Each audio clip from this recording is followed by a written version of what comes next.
ఆశీర్వాద ప్రార్థన తర్వాత ముగింపు ప్రార్థనతోనే ఇంకా ఈ యొక్క కార్యక్రమం ముగుస్తుంది. కాబట్టి అందరూ కూడా శ్రద్ధగా దేవుని వాక్యాన్ని ధ్యానించవలసిందిగా కోరుతూ సమయాన్ని దైవజనులు మాణిక్రావు గారికి అప్పగిస్తూ ఉన్నాం. చప్పలు కొడదాము, దైవజనులు గౌరవించుకుందాం.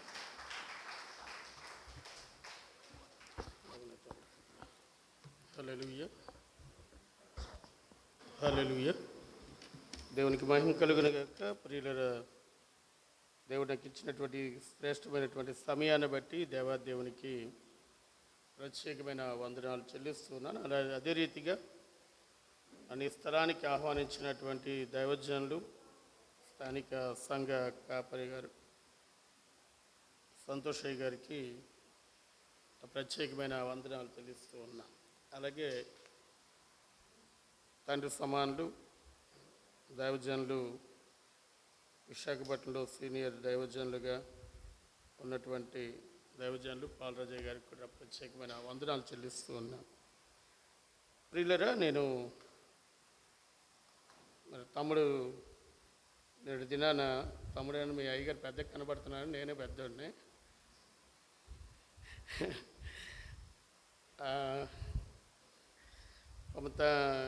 తమ్ముడు నిన్న దినాన ఫోన్ చేసి అన్న ఎలాగైనా రావాలి అంటే సరే తమ్ముడు ఇంకా వస్తానని చెప్పాను. నేను బ్యాప్టిస్ట్ సంఘ సభ్యుడిగా సబ్బవరం సిబిఎం చర్చ్లో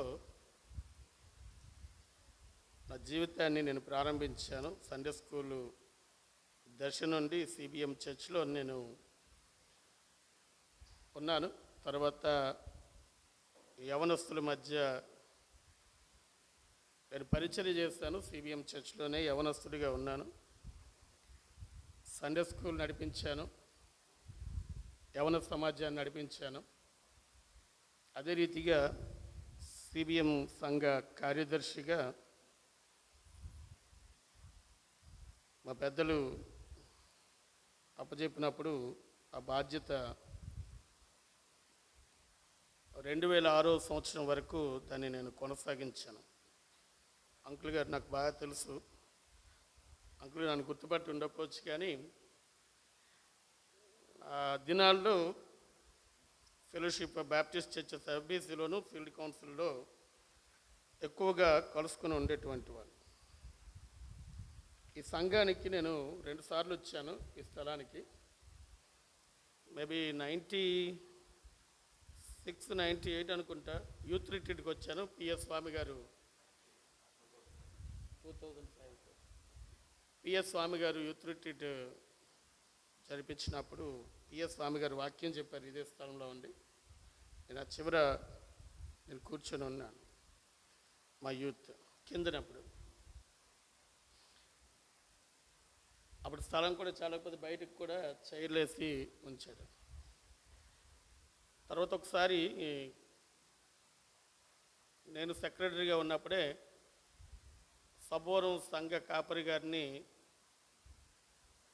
బైబిల్ సొసైటీ ఆఫ్ ఇండియా వారోత్సవాల్లో వాక్యం చెప్పడానికి పిలుస్తారు ఇక్కడ.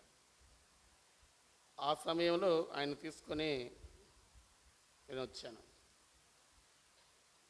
మరలా ఈ సమయంలో ఈ రీతిగా ఈ స్థలంలో ఉండి దేవుని యొక్క వర్తమానాన్ని అందించడం అనేటువంటిది దేవుడు నాకు ఇచ్చినటువంటి ఆధిక్యతగా నేను భావిస్తూ దేవునికి ఎంతగానో కృతజ్ఞత చెల్లిస్తూ ఉన్నాను.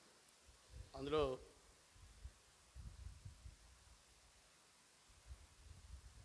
సీనియర్ దైవజనులు అయ్యగారు ముందు వాక్యం చెప్పడం అనేటువంటిది కొంచెం కొద్దిగా కత్తి మీద సాము లాంటిది.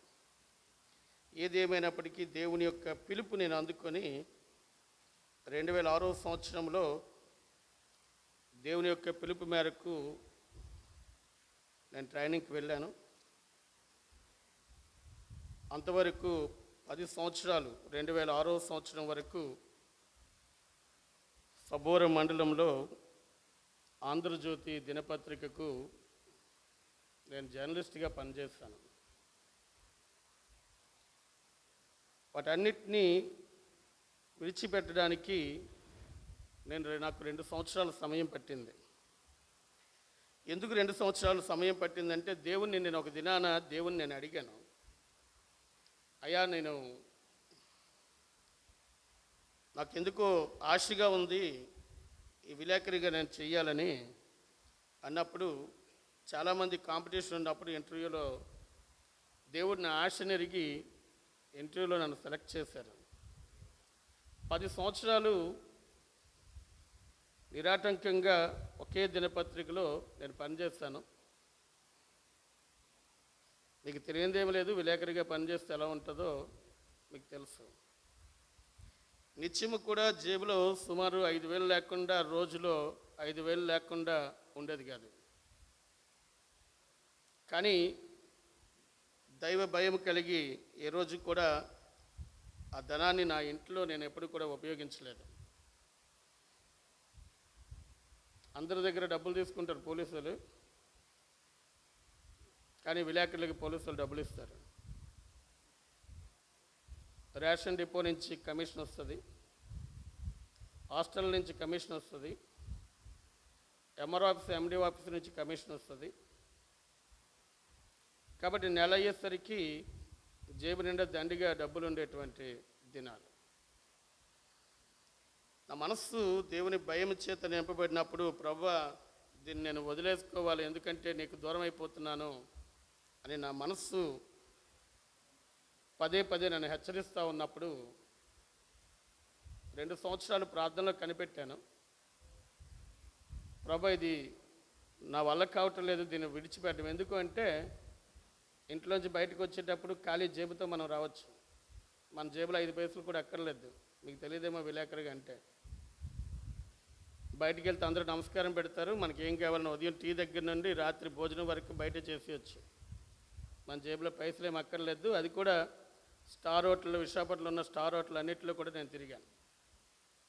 విశాఖపట్నంలో ఉన్న స్టార్ హోటల్ అన్నింటిలో కూడా మినిస్టర్లతో కలిసి నేను భోజనం చేశాను. అంత స్థాయిలోని ఉన్నప్పుడు ఎందుకో నాకు దాన్ని విడిచిపెట్టాలని దేవుడు పదే పదే నా మనస్సు ప్రేరేపించినప్పుడు ప్రార్థనలో దేవుని అడిగాను, ప్రభా నా వల్ల కావటం లేదు. ఎందుకు అంటే బయటికి వెళ్తే అందరూ నమస్కారం పెడుతున్నారు, నాకు కావలసినంత సమస్తము కూడా నాకు అందుతుంది, డబ్బుకి లోటు లేదు, కాబట్టి విడిచిపెట్టడం నా వల్ల కావట్లేదు ప్రభా, నువ్వు ఎలాగైనా దాన్ని నా దగ్గర నేను తొలగించు అని ప్రార్థన చేస్తున్నప్పుడు అక్టోబర్ నెలలో 2006వ సంవత్సరం అక్టోబర్ నెలలో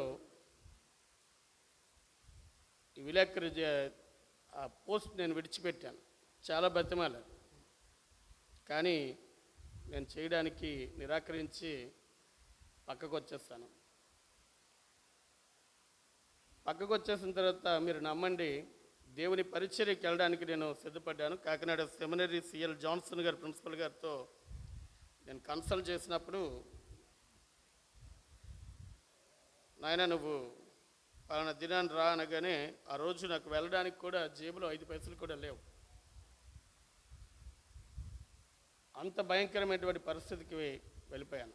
పరిచర్యకి వెళ్దాం అనుకునేసరికి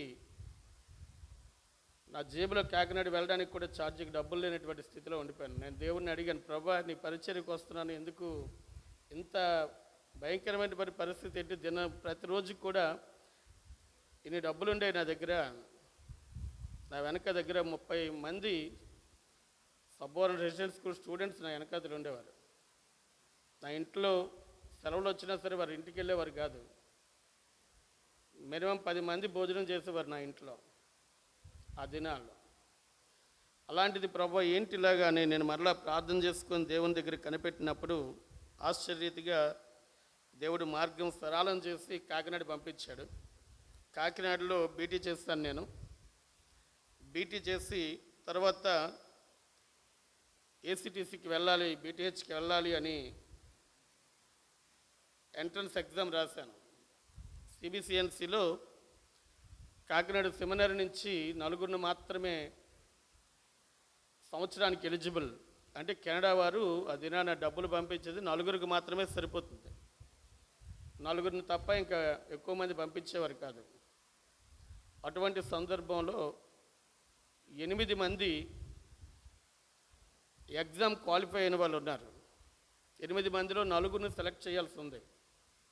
ఈ 8 మందిలో ఎవరున్నారు అంటే మన విశాఖపట్నం కల్వరి బ్యాప్టిస్ట్ చర్చ్ నుండి బైబిల్ సొసైటీలో పనిచేస్తున్న రాములు గారి అబ్బాయి, ఇప్పుడు కాకినాడ సెమినరీలో ప్రొఫెసర్గా బర్సర్గా చేస్తున్న బోని దేవసహాయం గారు, ఆయన ఉన్నాడు. కల్వరి బ్యాప్టిస్ట్ చర్చ్ అధ్యక్షులు పాసులు సుందర్ సింగ్ గారు కౌన్సిల్ చైర్మన్గా ఉన్నారు. కాబట్టి విశాఖపట్నం నార్థర్న్ అసోసియేషన్ నుంచి ఒక సీటు ఆ అబ్బాయికి ఖచ్చితంగా వస్తుంది. రెండవ ఆయన ఆకుమర్తి డానియల్ గారి బ్రదర్ ఉన్నాడు. ఆకుమర్తి డానియల్ మీకు అందరూ తెలుసు కదా, పేరు వినే ఉంటారు, సింగర్. వాళ్ళ అన్నయ్య, ఆయన హార్ట్ స్ట్రోక్ వచ్చి ఓపెన్ హార్ట్ సర్జరీ అయినప్పుడు ఆపరేషన్ టేబుల్ మీద ఆయన అనుకున్నప్పుడు నన్ను బతికిస్తే నేను పరిచర్యకు వస్తానని. ఆకుమర్తి డానియల్ గారి మదరు కన్వెన్షన్ లీడర్, అక్కడ స్త్రీల సమాజంలో సిబిసిఎన్సికి కన్వెన్షన్ లీడర్. కాబట్టి ఆయన రికమెండేషన్ క్యాండిడేట్. కాబట్టి ఆయనకు ఒక సీటు వెళ్ళిపోతుంది గోదావరి అసోసియేషన్ నుంచి. కృష్ణా అసోసియేషన్ నుంచి రజాకర్ రావు గారు అని ఆయన తీసుకొచ్చినటువంటి క్రిస్టాఫర్ అనేటువంటి ఒక అబ్బాయి అన్నాడు. ఆ అబ్బాయికి ఒక సీటు వెళ్తుంది. సామర్లకోటలో ఎంట్రన్స్ ఎగ్జామ్లో ఫస్ట్ వచ్చినటువంటి అబ్బాయి డానియల్ అనే ఒక అబ్బాయి అన్నాడు. ఆ అబ్బాయి ఫస్ట్ వచ్చాడు కాబట్టి ఖచ్చితంగా ఆ అబ్బాయికి సీట్ ఇవ్వాలి. ఎంట్రన్స్ ఎగ్జామ్లో ఫస్ట్ వచ్చాడు కాబట్టి ఎదురైపోయారు గోదావరి అసోసియేషన్ నుంచి. అంతకుముందు నెలలోనే కాకినాడ దగ్గర ఉన్న తిమ్మాపురంలో శాంసన్ పాస్టర్ గారు, సీనియర్ పాస్టర్ గారు, వారు చనిపోయారు. సంఘము అలా ఉండిపోయింది. వాళ్ళ అబ్బాయి ఉన్నాడు. వాళ్ళ అబ్బాయిని ట్రైనింగ్ పంపించడానికి కాకినాడ సెమినార్లో ఉన్న ప్రిన్సిపల్ గారు అలాగే ఫ్యాకల్టీ వారు అందరూ కూడా నిర్ణయించుకున్నారు. కాబట్టి ఆ అబ్బాయికి ఒక సీట్ అందరూ అన్నీ అయిపోయాయి. ఏ రికమెండేషన్ లేనటువంటి వాడు నేనే ఉన్నాను. నాతో పాటు ఇంకొక 2 ఉన్నారు. కిందని ఆ బోర్డు రూమ్లో కిందకు వచ్చి కిందని పిల్లల దగ్గర నిలబడి నేను ఏడుస్తూ ఉన్నాను, ప్రార్థన చేస్తూ ఉన్నాను. ప్రభా, ఎక్కడి వరకు తీసుకొని వచ్చావు, అది విడిచిపెట్టాను, ఇదేదో చేద్దాం, నీ సేవ. నేను అంతవరకు బైబిల్ ట్రైనింగ్ అంటే డబ్బులు ఉండాలా, డబ్బులు ఖర్చు పెట్టాలా, ఏం తెలియదు, ఫ్రీగా ట్రైనింగ్ ఇస్తారు అనుకునేవాడిని. అక్కడికి వెళ్ళిన తర్వాత తెలిసింది డబ్బులు కట్టాలా, సంవత్సరానికి ఎంత కట్టాలా అని. ఏంటి ప్రభు, నన్ను సేవకు కూడా నువ్వు పిలిచావు కాబట్టి నేను సంస్థను విడిచిపెట్టి వచ్చాను. ఇప్పుడు నేను వట్టిగా తిరిగి వెళ్తే మరలా అక్కడ నేను అవమానం పాలవుతానేమో అని చెప్పి ప్రార్థన చేసుకొని ఏడుస్తుంటే మన మధ్యన చనిపోయిన రాజుబాబు గారు, ఫ్యాకల్టీ కాకినాడ సెమినరీ రాజుబాబు గారు అన్నారు, రే ఎందుకురా ఏడుస్తున్నావు అన్నారు. నువ్వు నమ్మిన దేవుడు గొప్పవాడు, వాళ్ళందరికీ అన్ని హై రికమెండేషన్ ఉండొచ్చు, కానీ నీ దేవుని కంటే రికమెండేషన్ ఏది పనిచేస్తుంది. నువ్వు నమ్మిన దేవుడి మీద నమ్మకం ఉంచు, దేవుడు ఖచ్చితంగా కార్యం చేస్తాడని ఆయన చెప్పి ఆయన బోర్డు రూమ్లో ఇంటర్వ్యూకి వెళ్ళిపోయాడు. ఆయన అందరూ సెలెక్ట్ అయిపోయారు. నేను కిందన ఏడుస్తూ ఉన్నాను. మన కబురు పెట్టారు, మాణిక్యరావు అని పైకి రమ్మనని. నేను వెళ్ళాను. నేను వెళ్ళే డోర్ దగ్గరనే ఉన్నాను. నేను డోర్ దగ్గర ఉన్నప్పుడు ఫస్ట్ వచ్చిన అబ్బాయిని, సామర్లకోటలో ఉన్న ఫస్ట్ వచ్చిన అబ్బాయిని 15 మంది కౌన్సిల్, దాంట్లో సింగయ్య గారు కూడా ఉన్నారు. కౌన్సిల్లో ఉన్నటువంటి వారు అడుగుతున్నారు, నీకు విధేయత లేదు, నేను వచ్చే సంవత్సరం పంపిస్తాను, నువ్వు ఇంటికి వెళ్ళిపో అని ఫస్ట్ వచ్చిన ఆయన పంపించి ఇంటికి పంపించి ఆ సీట్ నాకు ఇచ్చారు. మీరు నమ్మండి, నేను ఆ డోర్ దగ్గరే మోకరించిన కన్నీరు కార్చి గట్టిగా ఏడ్చేస్తే ప్రిన్సిపల్ గారు వచ్చి, అయ్యా ఎందుకు, నీ దేవుడు గొప్ప, నీ పక్షంగా కార్యం చేసేటువంటి వాడు అని చెప్పి నన్ను ఏసీటీసీకి పంపించినప్పుడు ప్రిన్సిపల్ గారు ఫోన్ చేశారు, డబ్బులు ఎంత కట్టాలి అక్కడ. నేను చాలా ఏడ్చాను, నా దగ్గర డబ్బులు లేవు, ఏం చేయాలా అని ఏడ్చినప్పుడు నా మెడలో ఉన్న గోల్డ్ చైన్, తులవన్నర చైన్ ఉంది, ఆ చైన్ని అమ్మేయడానికి చూసినప్పుడు గోల్డ్ షాప్ 4,000 మాత్రమే ఇచ్చాడు. 3 టౌన్లో కానిస్టేబుల్గా ఇప్పుడు హెడ్గా చేస్తున్నాడు. 3 టౌన్లో నాతో పాటు ఉన్న ఆయన అన్నాడు, మామ నువ్వు వెళ్ళి మామ, ఉండిపోవద్దు, నీకు ఛార్జీకి డబ్బులు ఇస్తానని చెప్పి గోదావరికి టికెట్ తీసి నా చేతిలో పెట్టారు. నా గోల్డ్ చైన్ ఆమె 4,000 పట్టుకొని నేను గోదావరి ఎక్కాను. హైదరాబాద్ తెల్లవారు దిగిన తర్వాత అక్కడికి వెళ్ళాను. 35,000 కట్టమన్నారు. 35,000 కట్టమంటే నా కళ్ళని నీళ్ళు వచ్చే, ఎలా కట్టగలను? నేను తీసుకొచ్చింది 4,000 అంటే అప్పుడు ఏసీటీసీ ప్రిన్సిపల్ గారు లోదర్పాల్ గారు, సిఎల్ జాన్సన్ గారు కలిసి 10 రూపీస్ బాండ్ పేపర్ మీద నాతో ఒక లెటర్ రాయించారు. నెల రోజుల్లో మిగిలినటువంటి అమౌంట్ కడితే ఏసీటీసీలో ఉంటావు, లేకపోతే నీ పెట్టి సర్దుకొని నువ్వు ఇంటికి వెళ్ళిపోవాలని. ధైర్యంగా దేవుని మీద నమ్మకంతో భారం వేసి రాసి వాళ్ళ చేతిలో బాండ్ పెట్టేశాను. నెల రోజులు సమయం రోజు గడుస్తున్న కొద్దీ నాలో భయం ఎక్కువైపోతుంది. ప్రతిరోజు ఉదయం క్లాస్ విండో సాయంత్రం వెళ్ళిన తర్వాత నా బెడ్ దగ్గర కూర్చొని నైట్ ఏడుస్తూ ప్రార్థన చేసేవాడిని. ఎందుకు ఈ మాట నేను చెప్తున్నాను అంటే, కొన్నిసార్లు మనం ఏమనుకుంటామంటే మనకు జవాబు ఏమీ రాదు దేవుని దగ్గర నుండి అని అనుకుంటాం. నేను ప్రార్థన చేస్తూ ఉన్నాను, రోజులు గడుస్తూ ఉన్నాయి. ప్రతిరోజు రాత్రి ఇదే పని నాకు.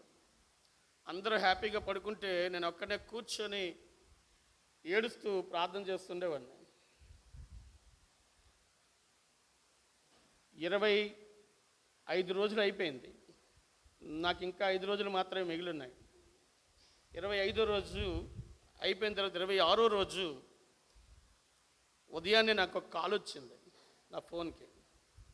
ఒక అమ్మాయి మాట్లాడింది, అనియ హైదరాబాద్ ట్రైనింగ్కి వెళ్ళావంట, ట్రైనింగ్ ఎలాగుంది అనియ అని అంటే, అమ్మ నా నెంబర్ ఎలా వచ్చిందంటే, నేను నీకెవరు చెప్పారంటే ఇంటికి వెళ్ళాను అనియ, అమ్మ చెప్పింది మీరు ట్రైనింగ్కి వెళ్ళారని.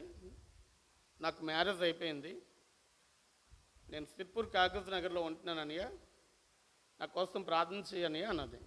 అలాగేనమ్మా, ఖచ్చితంగా నేను ట్రైనింగ్లో ఉండవల్ల వరకు నీ మ్యారేజ్ నాకు తెలియలేదు అని చెప్పాను. ఆ అమ్మాయి మాట్లాడుతోంది, అనియ నీ అకౌంట్ నెంబర్ ఇవ్వు, మా ఆయనకు ఒక అలవాటు ఉంది, ఎవరికైనా హెల్ప్ చేయాలి ఒక పాస్టర్ గారికి అని చెప్పినప్పుడు నేను నీ పేరు చెప్పాను అనియ, నీ అకౌంట్ నెంబర్ ఇస్తే నీ అకౌంట్కి అమౌంట్ పంపిస్తానన్న. ఏమనుకుంటారు, ఎంత పంపిస్తారు అనుకుంటారు చెప్పండి? నేను అనుకున్నాను ఒక 5,000 పంపిస్తుంది, లేకపోతే ఒక 3,000 పంపిస్తుంది. నేను అన్నాను, అమ్మా ప్రార్థన చెయ్యమ్మా అన్నాను. అని నేను క్లాస్కి రెడీ అయిపోయి వెళ్ళిపోయాను. నాకైతే అకౌంట్ ఏం లేదు, హైదరాబాద్లో నాకు ఎవరు తెలిసిన వాళ్ళు లేరు. అంటే ఎవరిదైనా పక్క వాళ్ళది ఎవరిదైనా నెంబర్ అడిగివ్వనా అని చెప్పి అమ్మాయి ఫోన్ పెట్టేస్తుంది. నేను ఎవరిని అడగలేదు. మళ్ళీ అమ్మాయి ఫోన్ చేసింది. ఫోన్ చేసి అన్న అకౌంట్ నెంబర్ అంటే, అమ్మ నేను ఎవరిని అడగలేదు, నాకు ఇక్కడ ఎవరు తెలియదు అంటే, అప్పుడు నా పక్కన ఉన్నటువంటి ఆయన భీమవరం లోదురను అబ్బాయి ఉంటే ఆ అబ్బాయిని అడిగాను, అలా నీ దగ్గర నీకు అకౌంట్ ఉందా, ఏటీఎం కార్డు ఉందా, ఇలాగ అమౌంట్ పంపిస్తున్నారంటే, సరే అండి తీసుకోండి అకౌంట్ నెంబర్ అని చెప్పి ఇచ్చారు. వెంటనే అమ్మాయి మళ్ళీ ఫోన్ చేసినప్పుడు అకౌంట్ నెంబర్ ఇచ్చాను. అకౌంట్ నెంబర్ ఇచ్చిన 10 నిమిషాల్లో మళ్ళీ అమ్మాయి ఫోన్ చేసింది నాకు, అన్న అమౌంట్ వేసాను వెళ్ళి విత్డ్రా చేసుకో అన్నా అని. నేను అడిగాను, ఎంత విత్డ్రా చేయాలా? అమ్మ ఎంత వేసావు అని అడిగాను. అన్న 28,000 వేసానన్నా, విత్డ్రా చేసుకో అన్నా అన్నది. ఇప్పుడు అమ్మండి క్లాస్ రూమ్లో నేను అలా కోల్పోయాను, కళ్ళని నీళ్ళు వచ్చేస్తూ ఉన్నాయి. వెంటనే వారు అడిగారా, అన్న ఏమైంది ఏమైంది ఏమైంది అంటే, ఏమైంది ఎవరికైనా ఏమైనా అయ్యిందా? ఫోన్లో మాట్లాడుతున్నారు కదా. నాకు నోటంటే మాట రాలేదు. వెంటనే క్లాస్ రూమ్లో నా సాక్ష్యాన్ని నేను పంచుకున్నాను. ఈరోజుకి నేను ఆ సంఘటన మర్చిపోలేను. ఎందుకు అంటే దేవుడు నన్ను విడిచిపెట్టలేదు. ఆ రోజు నేను రూఢిపరుచుకున్నాను, దేవుడు నన్ను పరిచర్యకు పిలిచాడు అని. నాకు కావలసిన అమౌంట్ ఎంతో అంతే అమౌంట్ నేను ఆ అమ్మాయిని అడగలేదు, నేను దేవుడిని అడిగాను. దేవుడు నా పక్షంగా ఆ అమ్మాయితో మాట్లాడాడు. దేవుడు ఆ రీతిగా నేను ఫస్ట్ ఇయర్ ఫీజు కట్టడానికి దేవుడు సహాయం చేశాడు. అది మొదలుకొని 3 సంవత్సరాలు బీటీహెచ్ కంప్లీట్ చేశాను. ఎలా కంప్లీట్ చేశాను? నా ఇంటి దగ్గర నేను ఒక్క పైసా కూడా నేను తీసుకోలేదు, నేను ఆశించలేదు, వాళ్ళని అడగలేదు కూడా. నా పరిస్థితిని బట్టి కాలేజీలో లైబ్రరీలో సెల్ఫింగ్ చేయడం, నాకు టైపింగ్ వచ్చి నేను టైప్ ఇన్స్ట్రక్టర్గా చేశాను. సబ్బోరంలో కంప్యూటర్ ఇన్స్ట్రక్టర్గా చేశాను. దాని మీద తెలుగు ఇంగ్లీష్ టైపింగ్ వచ్చు కాబట్టి నాకు ఏం చేస్తారంటే వెంటనే ఈ ఎక్స్టర్నల్ స్టడీస్ వాళ్ళకి నోట్స్ ప్రిపేర్ చేయమని అప్పచెప్పారు. నాకు ఒక పేజీ టైప్ చేస్తే 10 రూపాయలు ఇచ్చేవారు. 1 గంట లైబ్రరీలో బుక్స్ సర్దితే, సెల్ఫింగ్ చేసి తుడిసి సర్దితే 10 రూపాయలు ఇచ్చేవారు. నాకు ఖాళీ టైం అంతా అక్కడే ఉండేవాడిని లైబ్రరీలో, లేకపోతే డిజిటల్ లైబ్రరీలో టైపింగ్ చేసేవాడిని. రాత్రి 12 గంటల వరకు టైప్ చేస్తుండేవాడిని. అలా చేస్తూ ఎవరైనా పాస్టర్ గారు కావాలి వాక్యం చెప్పడానికంటే మొట్టమొదటి ఆఫీసులోకి వెళ్ళగానే నా దగ్గర పంపించేవారు. ఆయన అయితే డబ్బులు తీసుకోడు, మీరు వెళ్ళండి, మీకేమి ఇబ్బంది ఏమి ఉండదు, ఆయన వాక్యం చెప్తాడు అని. అలా వాక్యం చెప్పినప్పుడు వారు వెంటనే పంపించేవారు కాదు. ఎందుకంటే ఇవన్నీ కలిపి నేను ఫీజు కట్టుకొని బీటీహెచ్ కంప్లీట్ చేశాను. బీటీహెచ్లో 12 సబ్జెక్టులో మెరిట్ వచ్చింది నాకు. 12 సబ్జెక్టులో మెరిట్ సంపాదించుకున్నాను. నా ఏజ్ ఎక్కువ, ఎందుకంటే నేను నా సెక్యులర్ ఎడ్యుకేషన్ కంప్లీట్ చేసిన తర్వాత నేను విలేకరిగా 10 సంవత్సరాలు చేశాను కాబట్టి నాకు ఎడ్యుకేషన్ వదిలేసి చాలా కాలం అయిపోయింది.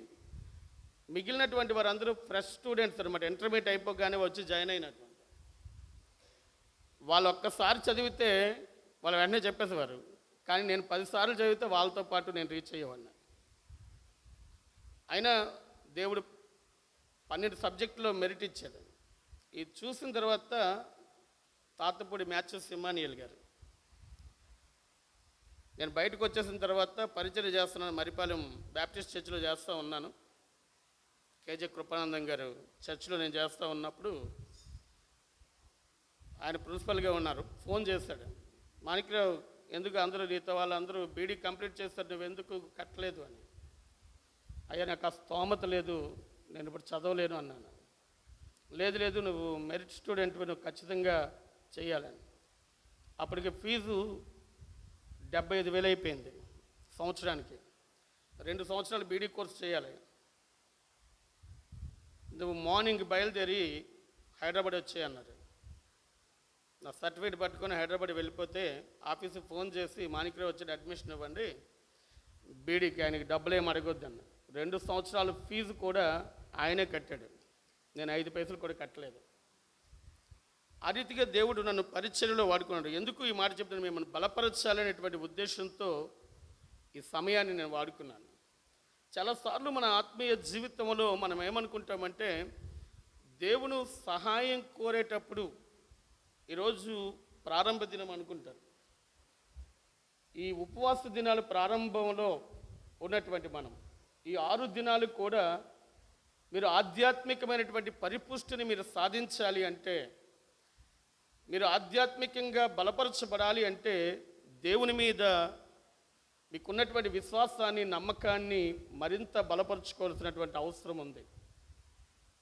ఈ దినాన ప్రియుల పరిశుద్ధ గ్రంథంలో మనం చూస్తాం, అనేక మంది భక్తులు ఉన్నారు ఉపవాసం ఉండి ప్రార్థన చేస్తున్నటువంటి వారు. ఉపవాసము అనగానే మనకు తెలుసు, ఉపవాసం అంటే అంటే సమీపముగా కూర్చొని ఉండవు, లేదు దగ్గర అనేటువంటి అర్థాన్ని మనం చూస్తాం. వాసము అంటే సహవాసము చేయడం, ఎవరితో? దేవునితో సహవాసము చేయడాన్ని మనం చూస్తాం.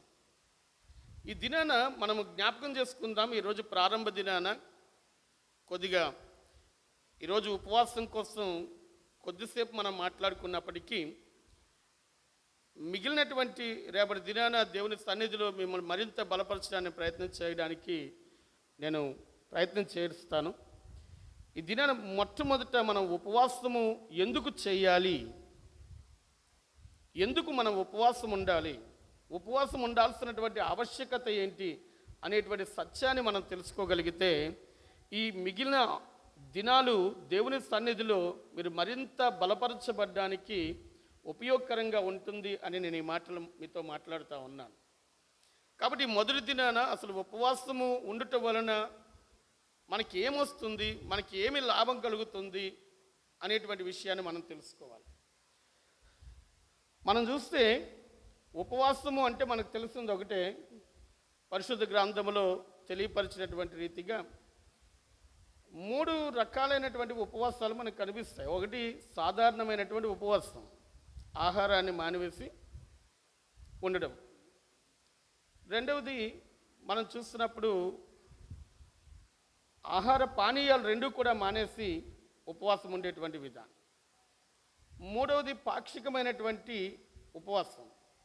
ఈ పాక్షికమైనటువంటి ఉపవాసం ఏంటంటే మనం కొంచెం లిమిట్ పెట్టుకొని, ఆహార పదార్థాలు లిమిటేషన్ పెట్టుకొని, ఇది తినకూడదు అది తినకూడదు అని లిమిటేషన్ పెట్టుకొని చేసేటువంటి ఉపవాసం సాధారణంగా ఇవి చేస్తూ ఉంటాం.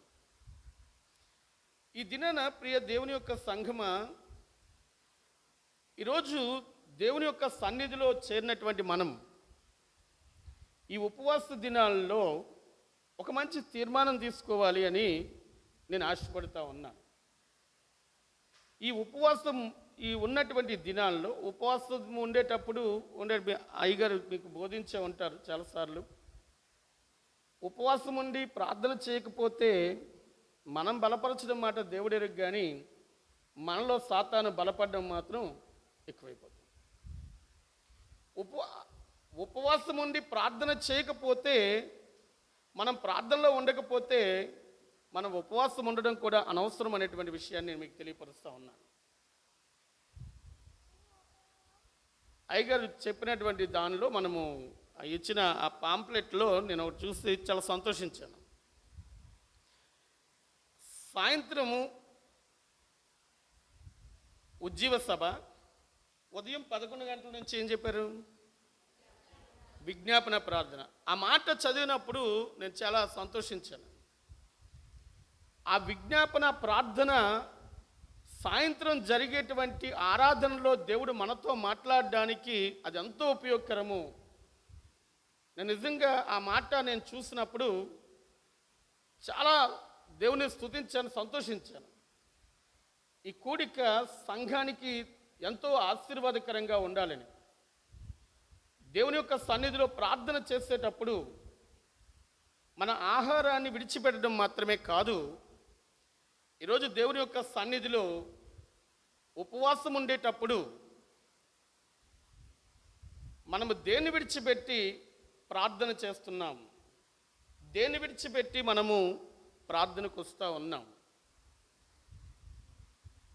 మన దగ్గర ఉన్న సెల్ ఫోన్ని మనం విడిచిపెట్టగలుగుతున్నామా? దేనితో మనం ఎక్కువ సమయాన్ని మనం గడుపుతూ ఉన్నాం? దేవునితోనా, లేదు మన చేతిలో ఉన్నటువంటి మొబైల్తోనా? ఈరోజు దేవునితో సమయం గడపడం తక్కువైపోయింది, మొబైల్తో గడపడమే ఎక్కువైపోయింది. అది చిన్నపిల్లల దగ్గర నుంచి పెద్దవారి వరకు కూడా మొబైల్తోనే, మనం ఎక్కడ చూసినా మొబైల్తోనే మనకు కనబడతారు. ఎందుకు ఈరోజు క్రైస్తవ సంఘము, క్రైస్తవ విశ్వాసులు ఆధ్యాత్మికంగా వెనకడుగులో ఉన్నారు, వెనకబడిపోయారు అంటే కారణం అదే. దేవునికి ఇవ్వాల్సినటువంటి ప్రాధాన్యత, దేవునికి ఇవ్వాల్సినటువంటి ప్రాముఖ్యత, దేవునికి ఇవ్వాల్సినటువంటి ఆ శ్రేష్టమైనటువంటి సమయాన్ని దేవునికి ఇవ్వకపోవడం వలన మన ఆధ్యాత్మిక జీవితంలో మనము ఎండిపోయినటువంటి వారిగా మనం ఉన్నాం. మనం బయటికి బాగానే కనిపించవచ్చు, ప్రార్థనా పరులుగా కనిపించవచ్చు, మనం బయటికి భక్తి పరులుగా మనకు కనిపించవచ్చు, కానీ మన ఆత్మీయ జీవితం ఏంటో మనకు మాత్రమే తెలుసు. మన ఆత్మీయ జీవితంలో జీవము కలిగినటువంటి వారిగా ఉన్నామో లేదో మనకు మాత్రమే తెలుసు. కాబట్టి ఇక్కడ మత్తయి సువార్తలో 6వ అధ్యాయంలో 15వ అధ్యాయం నుండి 18వ వచనం వరకు, 6వ అధ్యాయం 15వ వచనం నుండి 18వ వచనం వరకు చెప్పినటువంటి మాటలో, మీరు ఉపవాసం ఉన్నప్పుడు వేషధారుల వలె మీరు ఉండొద్దు అంటాడు. వేషధారుల వలె ఉండొద్దు. ఉపవాసం ఉన్నప్పుడు దేవుని యొక్క సన్నిధిలో ఆ శ్రేష్టమైనటువంటి ఆ అనుభవంలోకి మనం నడిపించబడాలి అంటే, ఉపవాసం ఉన్నప్పుడు ఆ శ్రేష్టమైనటువంటి దేవుని యొక్క దీవెన మనము పొందాలి అంటే, దేవుని ఆశీర్వాదము, ఆయన యొక్క ప్రసన్నత మనం పొందాలి అంటే, మనలో ఉన్నటువంటి వేషధారణ మనము విడిచిపెట్టాలి ముందు.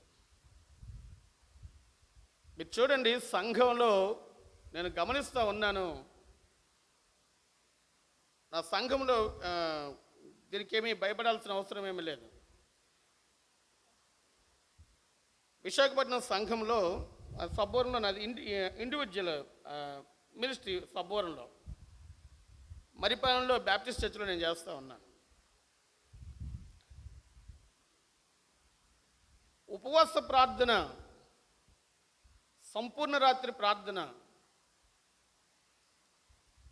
పెట్టినప్పుడు 10 మంది కంటే ఎవరు రాలేదు.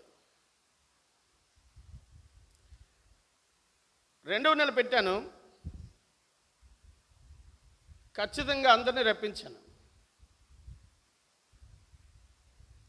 రప్పించిన తర్వాత నేను చేసిన పని ఏంటంటే, చైర్స్ అన్ని తీసాను. అమ్మాయి చెప్తున్నారు, రేపు నుంచి చైర్లు ఉండవేమో, పాస్ట్గా తీస్తారేమో అనుకోకండి, దాన్ని తిట్టకండి. చైర్స్ అని తీయించాను. ఎందుకు తీయించాను అంటే, ఈనాడు సంఘములో లేదు, మన వ్యక్తిగతంగా మోకాళ్ళ ప్రార్థన కరువైపోయింది. నిజమా అబద్ధమా? ఈరోజు మోకాళ్ళ ప్రార్థన అనుభవం అనేటువంటిది ఎవరికీ లేదు. అయ్యగారు సమయంలో, అయ్యగారి కాలంలో వారు పరిచర్య చేస్తున్నప్పుడు, ఈరోజు సంతోష్ అయ్యగారు ఎంత ఘనమైన పరిచర్య చేస్తున్నారంటే, అయ్యగారు వారి ప్రార్థన,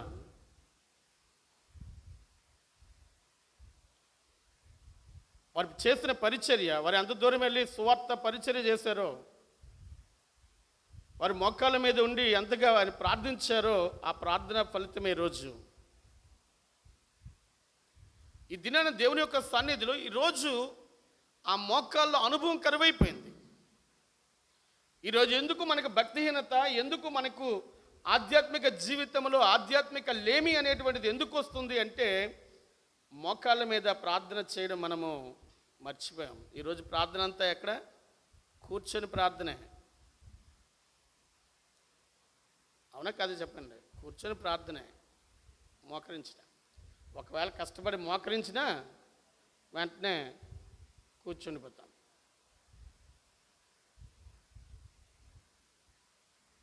దేవుని యొక్క సన్నిధిలో ఎందుకు ఉపవాసం ఉండాలి అంటే, మొట్టమొదట మన శరీరాన్ని మన స్వాధీనంలోకి తీసుకుని రావడానికి. మొట్టమొదటి ఎప్పుడైతే మన శరీరం మన స్వాధీనంలో ఉంటుందో, మనం చెప్పిన మాట వినాలి శరీరం. ఎప్పుడైతే మనం చెప్పిన మాట వింటుందో మనం మోకరించగలుగుతాం.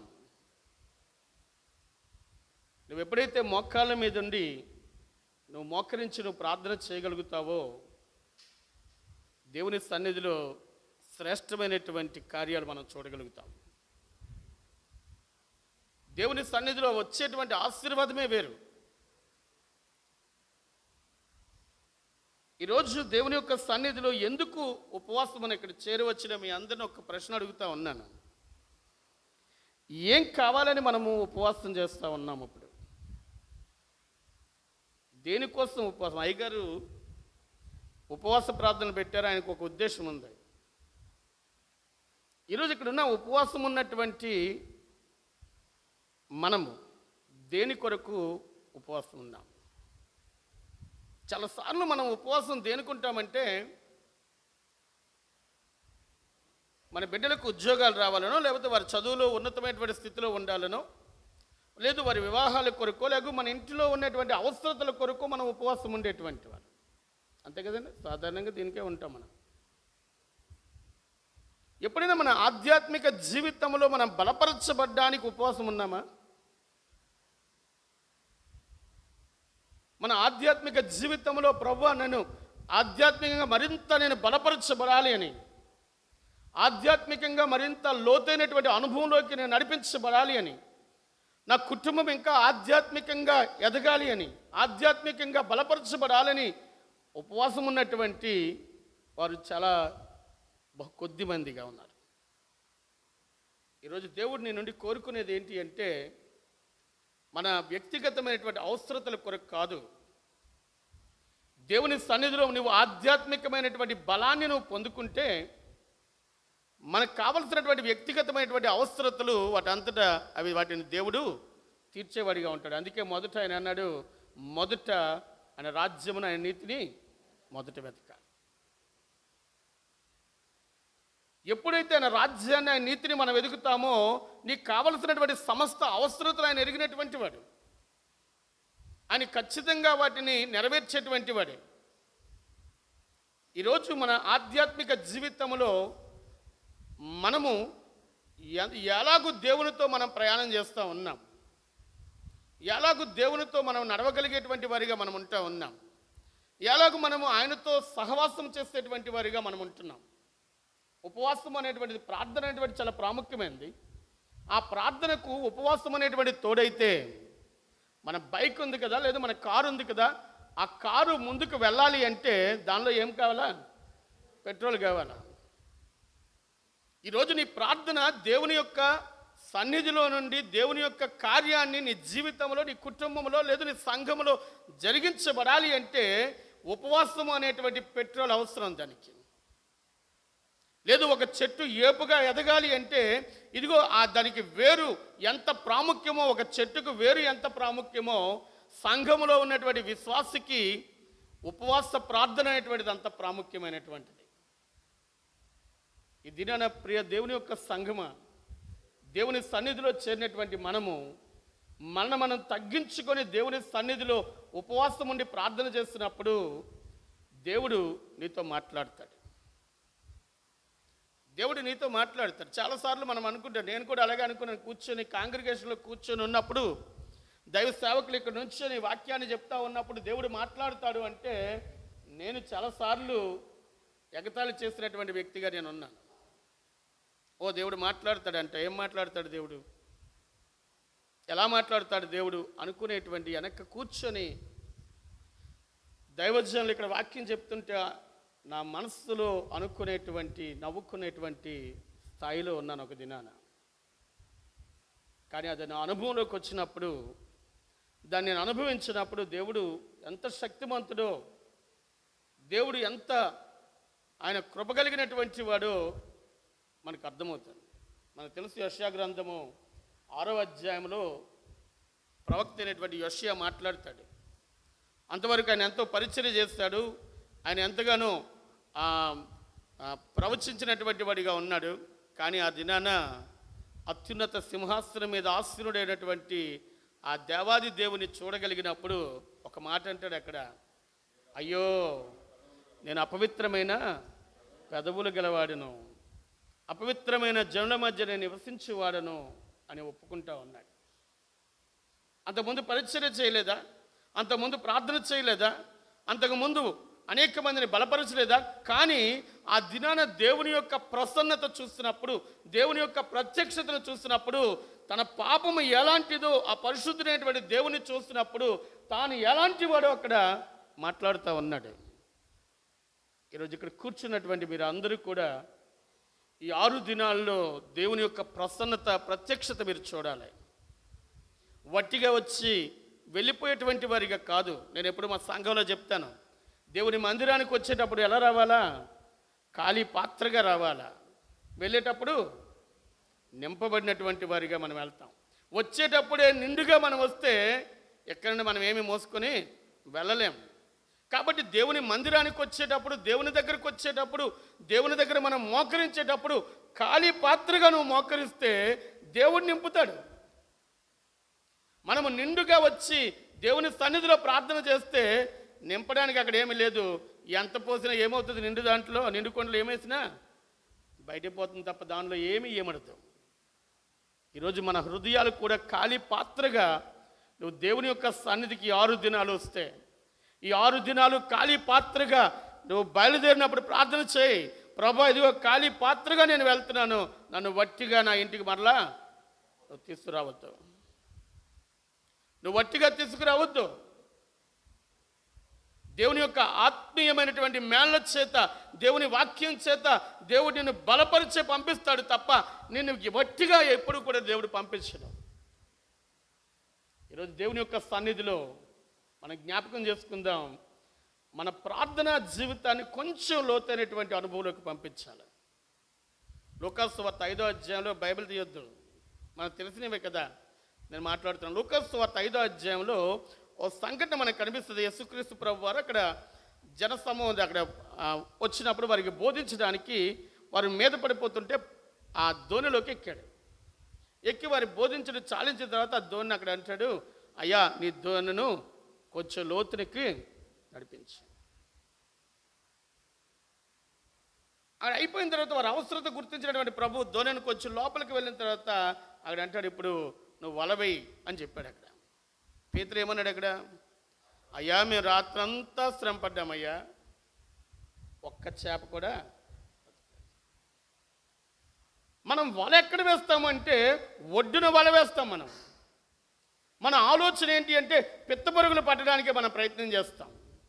ఒడ్డున ఉండి ఆ ఒడ్డున వల వేసి ఒడ్డున దొరికేటువంటి ఆ పిత్తపరుగులు లాంటివి పట్టాలని మనం ప్రయత్నం చేస్తాం. కానీ దేవుడు అంటున్నాడు కదా, నా తలంపులు మీ తలంపులు వంటివి కావు. ఆయన ఉద్దేశం వేరు. నువ్వు ఆలోచించేది, నువ్వు కోరుకునేది చిన్నదే నువ్వు కోరుకుంటున్నావు, కానీ ఆయన చేయి శ్రేష్టమైనటువంటిది, అది పెద్దది నీకు అనుగ్రహించడమే ఆయన ఉద్దేశం. నీ ఆధ్యాత్మిక జీవితాన్ని లోతుకు నడిపించినప్పుడు అన్నాడు అక్కడ, ఇప్పుడు వలవేయి. ఆ వల వేస్తే ఏం పడ్డాయట?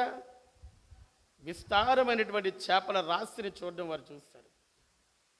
మునిపెన్నడూ కూడా వారి జీవితంలో వారందరూ కూడా బహు అనుభవం కలిగినటువంటి వారు చేపలు పట్టడంలో. ఎక్కడ ఏ చేప ఉంటుందో, ఏ సమయంలో చేప దొరుకుతుందో వారు బాగా అనుభవం కలిగినటువంటి వారు. అందుకే పేతురు అన్నాడు, అయ్యా మేము రాత్రి అంతా శ్రమ పడ్డామయ్యా, ఒక్క చేప కూడా దొరకలేదు. ఈ దినాన ప్రియ దేవుని యొక్క సంఘమ, మన ఆత్మీయ జీవితంలో, మన విశ్వాస ప్రయాణంలో ఒడ్డు నుండి చేపలు పడడానికి ప్రయత్నం చేయొద్దు. మన భక్తి జీవితంలో, మన విశ్వాసంలో ఒడ్డును నిలబడి దేవుని యొక్క మేలు పొందడానికి మనం ప్రయత్నం చేయొద్దు. నీ విశ్వాసాన్ని, నీకున్నటువంటి భక్తిని దేవుని యొక్క సన్నిధిలో కొంచెం లోతుకు పంపించి నువ్వు దేవుని దగ్గర నువ్వు మొరపెట్టగలిగినప్పుడు, అందుకే అడుగుడి మీకు నువ్వు అడిగిన ప్రతిదీ. యోహాను సువార్త 15వ అధ్యాయం 7వ వచనం ఒక మాట, నా యందు మీరును మీ యందు నా మాటలను నిలిచి ఉండి వల్ల మీకు ఏది ఇష్టమో అడుగుడి. ఏముండాలి మనలో? ఎప్పుడైతే ఆయన మాటలు మనలో ఉంటాయో అప్పుడు మనలో ఆయన నిలిచి ఉండేటువంటి వాడిగా ఉంటాడు. ఆయనలో మనం నిలిచి ఉన్నప్పుడు అప్పుడు నువ్వు అడుగు, నువ్వు ఏది కావాలో అది ఇస్తాడు దేవుడు. చాలాసార్లు మనకు ఒక అలవాటు ఏంటి అంటే, నేను ఎంత ప్రార్థన చేసినా జవాబు రావటం లేదు. ఎందుకు రావటం లేదు అని ఎప్పుడు మనం ఆలోచన చెయ్యం. ఎందుకు రావటం లేదని మనల్ని మనం ఒకసారి పరీక్షించుకోలేము. పరీక్షించుకోగలిగితే దేవుడిని ఖచ్చితంగా చూపిస్తాడు. దేవుడు ఖచ్చితంగా చూపిస్తాడు. దేవుడు నీకు నువ్వు పరీక్షించుకోగలిగితే యథార్థముగా ఆయన సన్నిధిలో మొరపెట్టేటప్పుడు ఎలా మొరపెట్టాలన్నాడు? ఆత్మతోనూ సత్యముతో నువ్వు ఆయన సన్నిధిలో ఉండాలి. యథార్థముగా నువ్వు మొరపెట్టినప్పుడు ఖచ్చితంగా దేవుడు నీలో ఉన్న బలహీనత ఏంటో, నువ్వు ఎందుకు ఆ ప్రార్థనకు జవాబు నీకు దొరకలేదు, ఖచ్చితంగా దేవుడు చూపిస్తాడు. ఏది నువ్వు విడిచిపెట్టాలో. ఈరోజు దేవుని సన్నిధిలో చేరినటువంటి మన జీవితాల్లో ఈ ఉపవాస దినాల్లో ఒక ప్రత్యేకత ఈ సంవత్సరంలో మీరు చూడాలి. వట్టిగా ఈ 6 దినాలు కాలక్షేపంగా ఏదో సరదాగా వచ్చి వెళ్ళిపోయేటువంటి వారిగా కాదు, ఏదో కాలక్షేపం చేసి వెళ్ళిపోవడానికి కాదు. దేవునికి ఒక ఉద్దేశం ఉంది. నీ పట్ల దేవునికి ఒక ప్రత్యేకమైనటువంటి ప్రణాళిక ఉంది. ఆ ప్రణాళికలో దేవుడు నీతో మాట్లాడడానికి ఆయన ఇష్టపడతాడు. ఆ మాట్లాడడానికి ఇష్టపడినప్పుడు నువ్వు వినేటువంటి వ్యక్తిగానే ఉండాలి. నువ్వు వినాలి అంటే ఆయన సన్నిధిలో ఆ సిద్ధపాటు కలిగినటువంటి వ్యక్తిగానే ఉండాలి. ఆ సిద్ధపాటు కలిగినటువంటి వారిగా మీరు 6 దినాలు మీరు కూర్చోవాలని ప్రభునామంలో మీకు చేతులెత్తి నేను బ్రతిమాలుతా ఉన్నాను. ఎందుకు అంటే ఈ అంత్య దినాల్లో, ఈ అపాయకరమైనటువంటి దినాల్లో భక్తిహీనత అనేటువంటిది ఎక్కువ కనిపిస్తుంది. ప్రార్థన లేమనేటువంటిది ఎక్కువ కనిపిస్తూ ఉంది. కాబట్టి దేవుని యొక్క సన్నిధిలో ఇదిగో మన సంఘము దేవునికి ఇష్టమైనటువంటిదిగా, దేవుని సన్నిధిలో ఆ యొక్క రాకడలో ఎత్తబడేటువంటి సంఘముగా ఉండాలి అంటే నీ ప్రార్థన, నీకున్నటువంటి యథార్థత, నీ భక్తి లోతైనటువంటి అనుభవంలోకి నడిపించబడాలి. కాబట్టి ఉపవాసము ఉండుట ద్వారా దేవుని సన్నిధిలో మరింత నీ ఆత్మీయ జీవితాన్ని బలపరుచుకోవడానికి ఆస్కారంగా ఉంటుంది. ఏంటి ఉపవాసం ఉండడం వలన వచ్చేది అంటే మనకి ఎస్తేరు మనం జ్ఞాపకం చేసుకోగలుగుతాం. ఎస్తేరును మనం చూస్తున్నప్పుడు ఎస్తేరు ఎన్ని దినాలు ఉపవాసం ఉంది? 3 దినాలు ఉపవాసం ఉన్నట్లుగా మనం చూస్తాం. ఆమె ఉపవాసం ఉండి ప్రార్థన చేయడం వలన జరిగినటువంటి మేలేంటి అంటే తన జాతి నశించిపోకుండా ఆమె కాపాడుకోగలిగినటువంటిదిగా మనం చూస్తూ ఉన్నాం. దేవుని సన్నిధిలో ఉపవాసం ఉండి ప్రార్థన చేస్తున్నప్పుడు, ఇదిగో రాజు ముందుకు వెళ్తున్నప్పుడు ఏమని, రాజు యొక్క పర్మిషన్ లేకుండా, రాజు ఆజ్ఞ లేకుండా రాజు ముందుకు వెళ్ళడానికి వీల్లేదు. ఉపవాసం ఉండి ప్రార్థన చేసి రాజు ముందుకు వెళ్ళింది. దేవుడు రాజు మనస్సును మార్చినటువంటి వాడిగా మనం చూస్తూ ఉన్నాం. ఉపవాసానికి అంత శక్తి ఉంది. అంత మాత్రమే కాదు, మనకు తెలుసు బైబిల్లో ఇవన్నీ కూడా నినివే పట్టణస్థులైనటువంటి వారు, నినివే ప్రజలు, వారు ప్రార్థన చేస్తున్నప్పుడు, ఉపవాసం ఉండి ప్రార్థన చేస్తున్నప్పుడు, చెప్పగలరా మాట? నాకు చాలా బాగా ఇష్టమైనటువంటి మాట అది. దేవుడు తాను చేయనుద్దేశించిన కీడును ఆయన చేయక మానను. యోనాతో ఏం చెప్పాడు? 40 రోజుల్లో దాన్ని నినివే పట్టణం నాశనం అయిపోద్దని చెప్పన్నాడు. అంతే. యోనా వెళ్ళి అదే చెప్పాడు. యోనా ఏమి, మీరు పశ్చాత్తాపడండి, మీరు ప్రార్థన చేయండి అని చెప్పాడా? మీరు బైబిల్లో చూడండి, యోనా గ్రంథంలో ఎక్కడా మీకు కనబడదు. యోనా ఒకటే చెప్పాడు, 40 దినాల్లో ఈ నినివే పట్టణము నాశనమైపోతుంది అని చెప్పాడు. అంతే. ఎవరు చెప్పాడు పశ్చాత్తాపడమని, పాపాలు ఒప్పుకోమని ఎవరు చెప్పాడు? వాళ్ళకి వారే. అక్కడ మనం చూస్తాం, రాజు తన రాజ్య వస్త్రాన్ని తీసివేసి గోనెపట్ట కట్టుకొని ఏం చేశాడట? బూడిద పోసుకొని కూర్చున్నాడు. అక్కడ ఒక చాటింపు వేశాడు కదా, పిల్లలేమి, పెద్దలేమి, గనులేమి, పశువులేమి అన్నీ కూడా ఏమీ ముట్టకోవడానికి వీలు లేదు. దేవుడు దాన్ని చూస్తూ ఉన్నాడు. దేవుని యొక్క హృదయం కరిగిపోయింది. కాబట్టి తను ఏమనుకున్నాడో దేవుడు చేయాలనుకున్న దాన్ని కూడా మార్చగలిగినటువంటి శక్తి దేనికి ఉంది? ఉపవాస ప్రార్థనకు ఉంది. ఆహాబును మనం చూస్తాం, రాజులు మొదటి గ్రంథంలో మనకు అంటాడు. ఆహాబు రాజు అపాయంలో ఉన్నప్పుడు ఉపవాసం ఉండి గోనెపట్ట కట్టుకుంటాడు. దేవుడు అక్కడ ఏలియాని పంపించి అక్కడ మరలా చెప్పిస్తాడు, నేను విడిచిపెడతా ఉన్నాను. అపాయంలో దేవుడు ఉపాయాన్ని కలుగజేసినటువంటి వాడు. ఈ దినాన దేవుని యొక్క సన్నిధిలో చేరినటువంటి మన ఆత్మీయ జీవిత దానియేలు గ్రంథము ఒక మాట చదివిస్తాను. దానియేలు గ్రంథము 9వ అధ్యాయం 3వ వచనం. దానియేలు గ్రంథము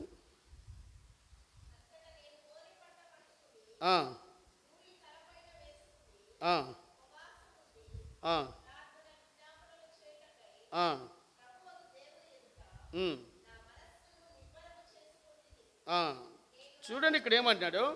నేను గోనెపట్ట కట్టుకొని ఉపవాసం ఉండి మనసును ఏం చేసుకున్నాడట? నిబ్బరము చేసుకున్నటువంటి వాడిగా మనం చూస్తూ ఉన్నాం. తనలో ఉన్నటువంటి వ్యాకులమంతా పక్కన పెట్టగలిగాడు. ఈరోజు నువ్వు ఉపవాసం ఉండి ప్రార్థన చేసేటప్పుడు నీకున్న వ్యాకులాన్ని పక్కన పెట్టగలిగేటువంటి వ్యక్తిగానే ఉండాలి. ఈరోజు ఉపవాసం ఉండి నువ్వు ప్రార్థన చేసేటప్పుడు సమస్తాన్ని ఆయన మాత్రమే కనబడాలి, ఆయనకు మాత్రమే స్థానం ఉండాలి. మరొకటి ఏది కూడా మనలో ఉండడానికి వీల్లేదు.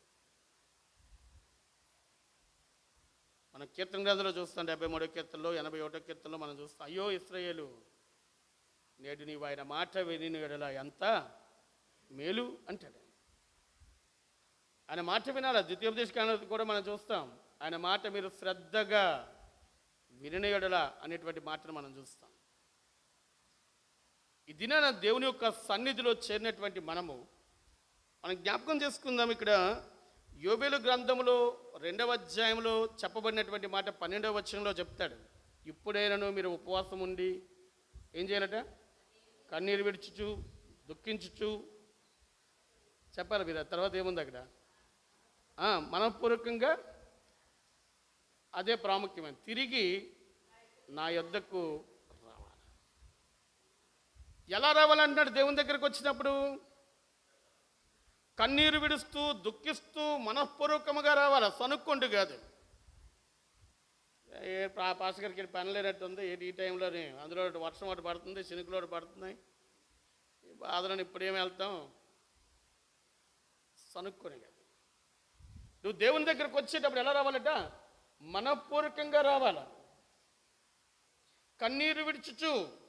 ఎందుకు కన్నీరు విడవాలా చెప్పండి? నాకు ఇది ఒక చెడ్డ అలవాటు, ఈ అడగడమే. అది ఎందుకు అడుగుతానంటే, నేనే మాట్లాడాను అనుకోండి, ఏదో మాట్లాడి వెళ్ళిపోయినట్టు ఉంటుంది. మీరు కూడా ఏదైనా మాట్లాడారు అనుకోండి, అది గుర్తుంటుందని నా ఆలోచన, అంతే. ఎందుకు మనం కన్నీరు విడవాలా? ఎందుకు ఉపవాసం ఉండి పశ్చాత్తాపడాలా? మన పాపాన్ని బట్టి మనము దేవుని యొక్క సన్నిధిలో పశ్చాత్తాపడి.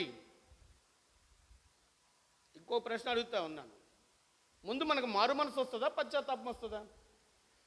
అమ్మమ్మ, ముందు ఏమొస్తుంది చెప్పండి? పశ్చాత్తాపమా, మారు మనసా? సగం సగం చెప్తున్నా, పర్లేదు. ఒకరు సగం ఒకరు. అమ్మా,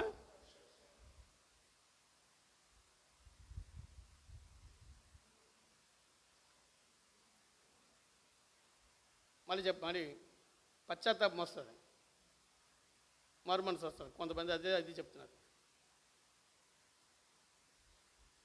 ఎప్పుడైతే నువ్వు నీ పాపాన్ని ఒప్పుకుంటావో, యోహాను సువార్తలు 1వ అధ్యాయంలో 9వ వచనంలో చెప్తాడు, మన పాపం మనం ఒప్పుకునే యెడల ఆయన నమ్మదగిన వాడు, నీతిమంతుడు గనుక ఆయన మన పాపమును క్షమించి సమస్త దుర్నీతి నుండి మనల్ని పవిత్రులుగా చేస్తాడు. ఉపవాసం ఉండి దేవుని దగ్గరకు వచ్చేటప్పుడు మనం చేయాల్సినటువంటి మొట్టమొదటి పని, మన పాపాన్ని మనము ఒప్పుకోవాలి. మన పాపాన్ని మనం ఒప్పుకున్న తర్వాత మనం ఏం చేయబడతాం? శుద్ధీకరించబడతాం, క్షమించబడతాం. దేవుని యొక్క సన్నిధిలో ఎప్పుడైతే మన హృదయంలో ఆ మార్పు అనేటువంటిది వస్తుందో, అందుకే ఇక్కడ మనము పరిశుద్ధ గ్రంథంలో మాట, దైవ చిత్తానుసారమైన దుఃఖము రక్షణార్థమైన మారు మనస్సును కలుగజేస్తుంది. ఎలా దుఃఖించాలట? లోకానుసారమైన దుఃఖం కాదు. అందుకే మత్తయి సువార్తలో చెప్పాడు, మీరు వేషధారుల వలె ఉండొద్దు ఉపవాసం ఉన్నప్పుడు. మనం చూస్తాం, ఉట్టప్పుడు కన్నీటి ప్రార్థన ఎక్కడ కనబడదు. 40 దినాలు శిలువ ధ్యానం వచ్చినప్పుడు మనకి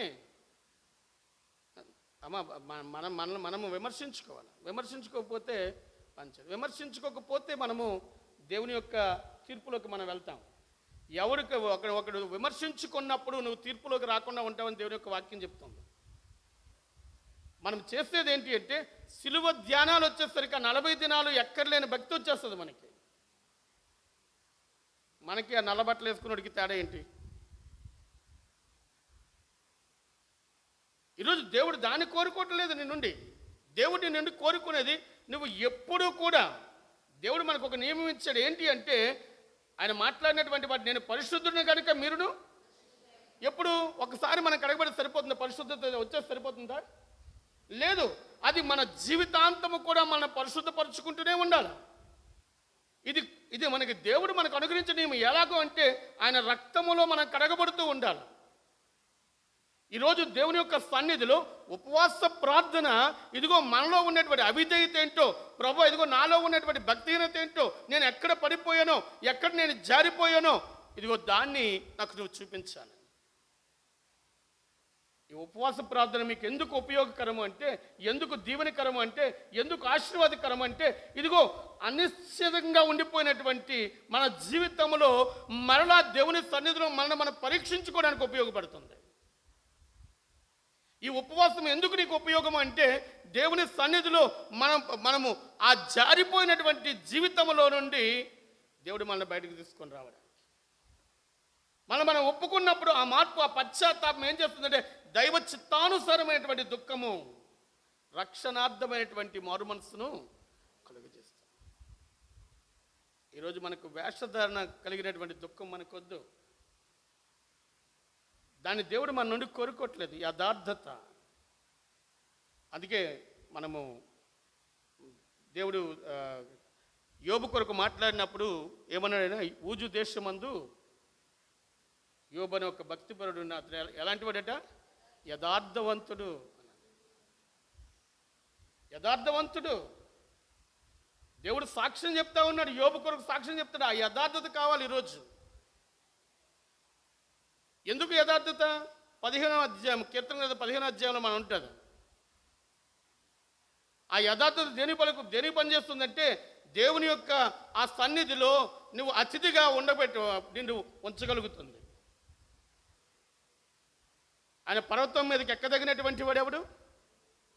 అంతే కదా మంది. నీ గుడారంలో అతిథిగా ఉండదగిన వాడు ఎవడు? ఎవడు? యథార్థమైన ప్రవర్తన కలిగినటువంటి వాడు, హృదయపూర్వకంగా నిజం పలికేటువంటి. ఈ దినాన్ని దేవుడు నీ నుండి చూసేది ఆ యథార్థత. ఆ యథార్థత లేకపోతే ఇక్కడ ఉన్నవారు ఒకటే, బయట ఉన్నవారు ఒకటే. దేవుడు యథార్థవంతుడు కాబట్టి, దేవుడు పరిశుద్ధుడు కాబట్టి ఆ పరిశుద్ధత నీలోనే ఆశిస్తూ ఉన్నాడు. ఆ పరిశుద్ధతతో నువ్వు దేవుని యొక్క సన్నిధిలో ఆ యథార్థతతో నువ్వు ఇక్కడ కూర్చుంటే దేవుని యొక్క గొప్ప కార్యాలు చూస్తాం. సంఘం దేవుని యొక్క గొప్ప కార్యాలు చూస్తావు. నీ కుటుంబం, నీ బిడ్డలు దీవించబడతారు, నీ బిడ్డలు ఆశీర్వదించబడతారు, నీ కుటుంబం ఆశీర్వదించబడుతుంది, నీ సంఘం ఆశీర్వదించబడుతుంది. ఈ సంఘాన్ని బట్టి అనేక మంది దీవించబడతారు. ఈరోజు దేవుడు ఊరికి నేను ఇక్కడ కూర్చోబెట్టలేదు. ఈ మందిరంలో ఒక పాత్రగా దేవుడు నేను ఇక్కడ కూర్చోబెట్టాడు. ఏమని మనం అనుకుంటే మనకు తెలియకుండానే మనం జారిపోతాం. రాజుల గ్రంథంలో నాకు మాట జ్ఞాపకం వస్తుంది. రాజుల గ్రంథంలో గెహజీ కుష్ఠవ్యాధి తీసుకొస్తాడు కదా, తెచ్చుకుని వెళ్ళిపోయిన తర్వాత వాళ్ళందరూ అంటారు, గెహజీని వెళ్ళిపోతారు అక్కడి వెళ్ళిపోయిన తర్వాత వాళ్ళందరూ అంటారు ఎలీషాతో, అయ్యా మనము మందిరాన్ని ఏం చేద్దాం, విశాలపరుద్దాం అంటారు. మందిరాన్ని విశాలపరుద్దాం. ఒక వ్యక్తి వెళ్ళిపోతే ఖాళీ ఉంటుందా, విశాలం ఇది ఇరుకుంటుందా? ఖాళీ ఉంటుంది. కానీ అక్కడ వాళ్ళు అంటారు, మందిరాన్ని విశాలపరుద్దాం, దేవదారు మానులు నరకడానికి నువ్వు కూడా మాతో రావాలంటారు. వెళ్తారు. అక్కడికి వెళ్ళిన తర్వాత వాళ్ళు నరుకుతుండగా ఒక సంఘటన జరుగుతుంది. ఒక పనివాడి చేతిలోని గొడ్డలు జారి నీటిలో పడిపోతుంది. అక్కడ అడుగుతాడు, ఆ గొడ్డలు ఎక్కడ పడిపోయింది? ఏమని గొడ్డలు ఊరికి ఒకసారి పడుతుందా? కర్ర నుండి ఆ ఇనప దిమ్మ, గొడ్డలు ఉండేటువంటి నరికేటువంటి ఆ దిమ్మ కర్రకు అతుక్కుని ఉంటుంది. ఒక్కసారి ఊడి పడిపోద్దా? చెప్పాలి. ఏంటి? ఒక్కసారి పడిపోద్దా? క్రమేపీ నెమ్మదిగా కొద్దిగా జారి మీరు ఏదైనా చూడండి. మన ఆత్మీయ జీవితంలో మనం ఒక్కసారి పడిపోతే మనకు తెలుస్తుంది. మనం జారిపోతాం అంతే. ఈ దినాన్ని దేవుని యొక్క సన్నిధిలో అలా జారిపోకుండా ఉండడానికి ఉపవాస ప్రార్థన అటువంటిది అవసరం. ఈ దినాన్ని ప్రియుల దేవుని యొక్క సన్నిధిలో ఆ విరిగి నలిగినటువంటి వారముగా ఆ యోవేలు ప్రవక్త చెప్పిన రీతిగా కన్నీరు విడుచుచు మన అపరాధాన్ని బట్టి, మన దోషాన్ని బట్టి దేవుని సన్నిధిలో పశ్చాత్తాపడి మనం తగ్గించుకొని దేవుని సన్నిధిలో మనం ఉండగలిగితే దేవుడి రోజు మన జీవితాల్లో, మన కుటుంబాల్లో ఒక గొప్ప కార్యాన్ని ఆయన చేయగలిగేటువంటి వాడిగా ఉంటాడు. ప్రియుల దేవుని యొక్క సన్నిధిలో ఎంత ఆశీర్వాదము అంటే, నేను ఒక మాట తెలియపరచడానికి నేను ఇష్టపడతా ఉన్నాను. నిర్గమకాండములో ఒక్క మాట చదువుదాం. అది 34వ అధ్యాయం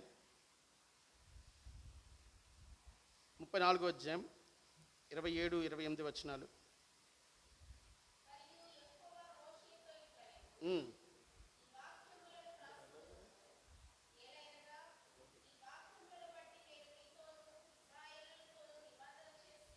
ఉమ్, ఉమ్, ఉమ్, ఉమ్,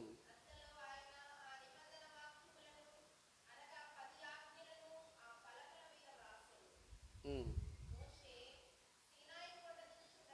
ఉమ్.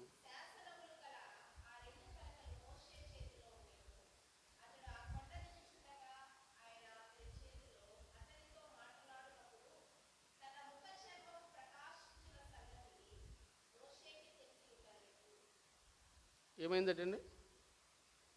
40 దినాలు దేవుని ముందు కూర్చొని ఆ శాసనాలు తీసుకుని కిందకి దిగి వచ్చినప్పటికు మోషే ముఖ చర్మం ఎలా ఏమైందట? చెప్పండి, మీరు మాట్లాడండి. ఏమైందమ్మా? ప్రకాశించింది. ఈ 6 దినాలు ఉపవాసం ఉంటే మనం నీరసించిపోకూడదు. నీరసించిపోయామంటే అర్థం ఏంటి? చెప్పండి, మీరు చెప్పండి. నీరసించిపోయామంటే అర్థం ఏంటి? దేవునితో సహవాసంలో మనం లేము. నువ్వు నిజంగా యథార్థంగా దేవునితో సహవాసం చేస్తే, అంటే ఉపవాస ప్రార్థన అయిపోగానే ఇప్పుడు అయిపోగానే వెళ్ళిపోయి టీవీ పెట్టేస్తే సీరియల్ ఏది వస్తుందో అది పెట్టి, అది కాదు.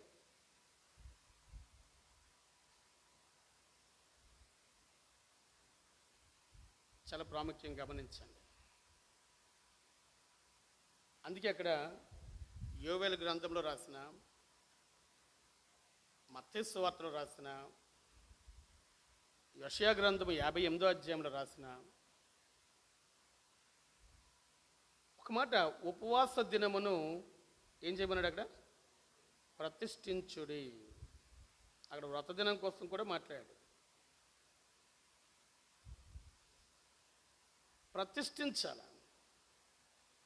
మళ్ళీ మనం ఇంటికి వెళ్ళిన తర్వాత మళ్ళీ మన దైనందిన జీవితంలో మళ్ళీ మామూలుగా యథారీతిగా ఉండిపోతుంది. దానివల్ల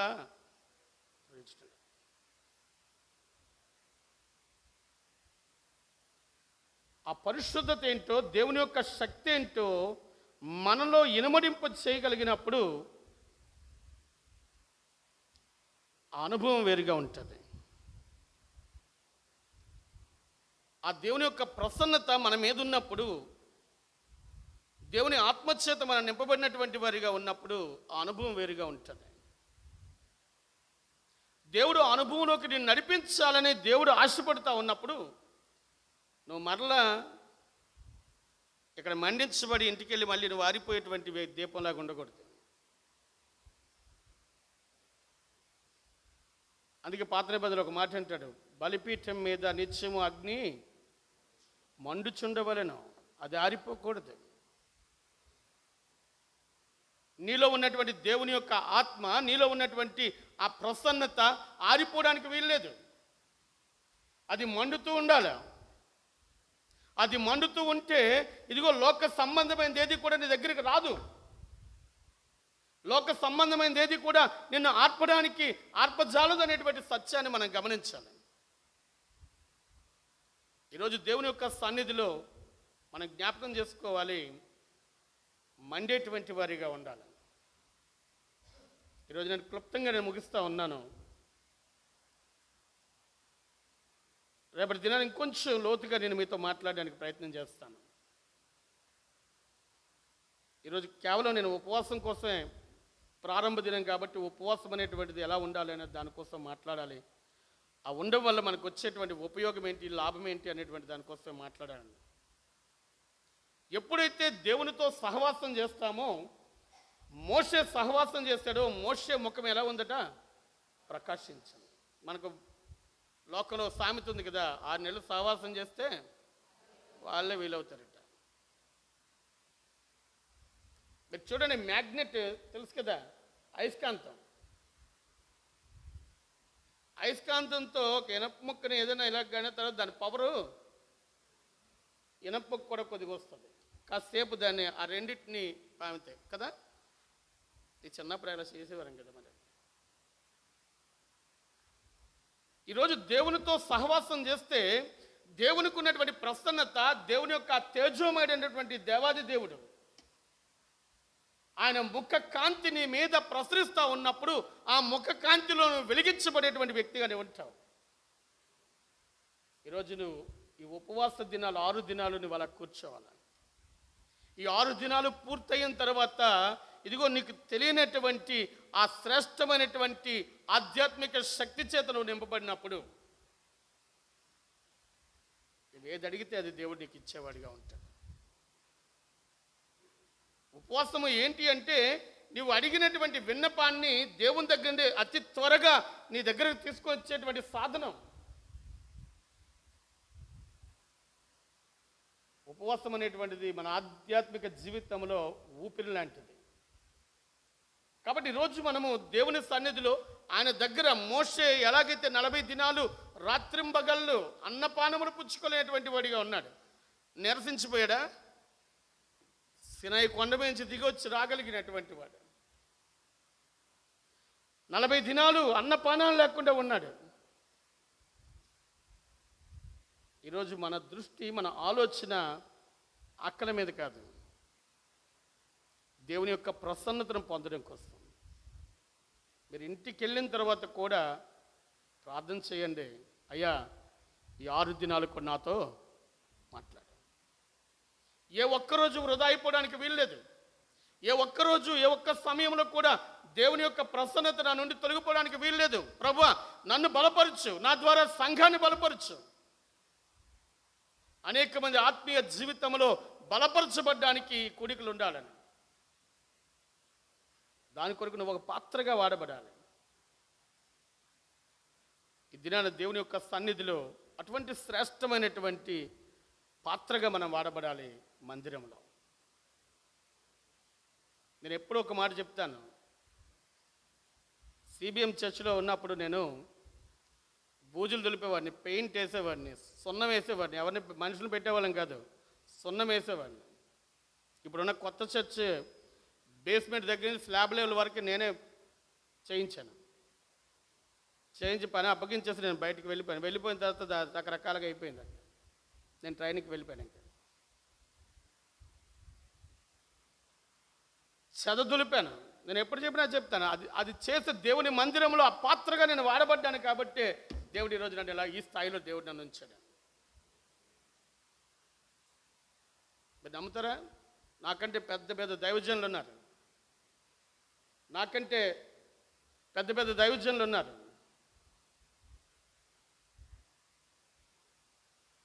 ఈరోజు చెప్తాను తమ్ముడు, నా శాలరీ బ్యాప్టిస్ట్ చర్చ్లో నా శాలరీ 7,000. నాకు వచ్చి జీతం అని తెలిసి 7,000. మా కృపానంద అంటే నేను ఎప్పుడు డబ్బులు మాట్లాడలేదు. కృపానంద మాస్టర్ చిన్న సంఘం, అది ఎవరు రావట్లేదు. నేను వెళ్ళాను, డబ్బులతో మనకు పని లేదు. దేవుడు పరిచయం చేయమన్నట్టు చేస్తాను అంతే. పోషించేవాడు దేవుడు, పోషించేవాడు దేవుడు. సంఘము విశ్వాసులు ఇచ్చే కానుకలతో సేవకుడు బతకడు. మీ కానుకలు ఎదుగు పనిచేయం. మీరు సేవకుడికి ఇవ్వట్లేదు, దేవుడికి ఇస్తూ ఉన్నారు. దేవుని దగ్గర మొరపెట్టి ప్రాధేయపడి దేవుడిచ్చిన పరిచయం నమ్మకంతో సాగించేవాడు సేవకుడు. ఎలా పోషించాలో దేవుడికి తెలుసు. దేవుడు సేవకుని పస్తుంచేవాడు కాదు. నాకు జీతం 7,000. నా బయట ఉన్నది, మీరు వెళ్ళేటప్పుడు చూడండి, కారు బయట ఉంది, వ్యాగనర్ కారు, అది 2వ కారు నాది.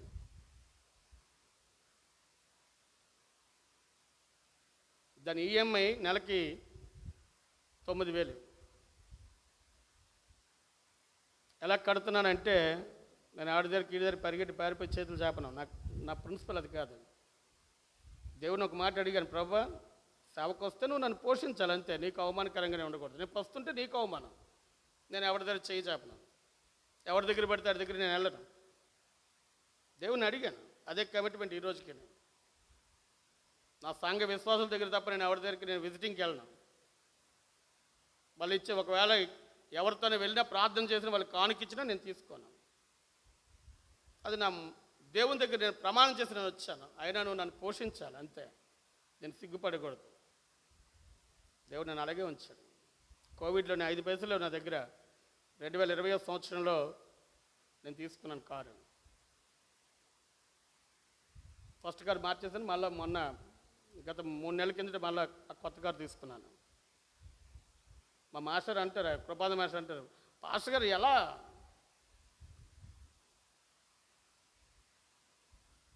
ఖచ్చితంగా దశమ భాగం వేస్తాను అక్కడ.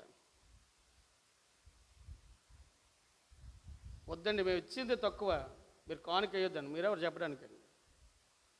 నాకు ఆశీర్వాదం కావాలంటే నేను కానుక వేయాలి. నేను ఎలా చెప్తాను?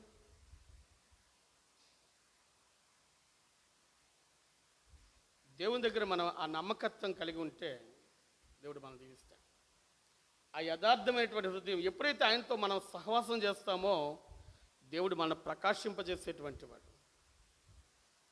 దాన్ని మనం అనుభవించగలిగేటువంటి వారిగా మనం ఉంటాం. నా గొప్పతనాన్ని చెప్పుకుంటున్నాను అనుకోకండి. మిమ్మల్ని బలపరచడానికి దేవుడు నా జీవితంలో చేసిన కార్యాలను కొద్ది చెప్పాను నేను మీకు. రేపు ఇవేమీ ఉండవు, మీకు వాక్యమే సంపూర్ణంగా గంటంబావు వరకు చెప్తాను, సిద్ధపడి రండి.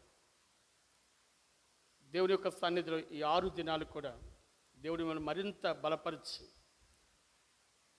రానున్నటువంటి దినాల్లో దేవునికి మంచి పాత్రగా, సంఘములో ఒక మంచి విశ్వాసిగా బలపరిచేటువంటి వారు, సంఘములో ప్రార్థనాపరులైనటువంటి స్త్రీలుగా దేవుని సన్నిధిలో మీరందరూ ఉండాలని మనస్ఫూర్తిగా కోరుకుంటున్నాను.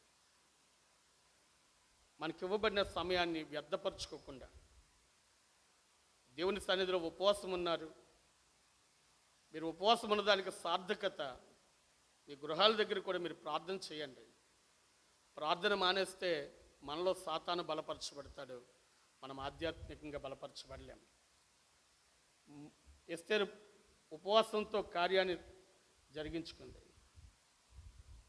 నినివే ప్రజలు ఉపవాసం ఉండి గొప్పగా దేవుని యొక్క ఉద్దేశాన్ని సైతము మార్చుకోగలిగేటట్లు ఆ ఉపవాసం ఉపయోగపడింది.